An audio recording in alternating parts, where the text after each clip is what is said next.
რა ხდება ვინ არის? ბექამ ამოიყვანა. ცოლია? არა კაცო, ცოლია. აბა მეზობელია? ბექამ ამოიყვანა მეთქი რა. გამლელია ხო? ბექამ ამოიყვანა ხო ბიჭო რა. ავიგე ხო დავიდე დაღლილი მოქალაქია თუ ვინ არის ვერ გავიგე. რა ეს ჯერ ნამყოფი არ არის თუ რა. არ ვიცი. მოდი ეს გამიგე. გადავ. მართლა? ბექანა ხერანა შადა.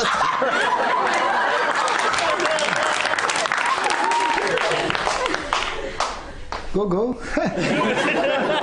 გია მოდი აქ. აქ ვარ კაცო, რა გინდა? აქ ხარ ხო, მომისმინე ხა. ამ გოგოს უთხარი კიდე 2 დაქალია მოიყვანოს. 2 არა, კიდე 5 დაქალია მოიყვანოს, 5. 5? ხო, მიყვარს გოგოები რო ყანყანებენ ხო, მიყვარს. მიდი და კიდე ფული დაუმატე და უთხარი რომ რაღაცა უძდელობები გველაპარაკოს, მიდი გეხვეწე. მიდი. ეს სულ გაგი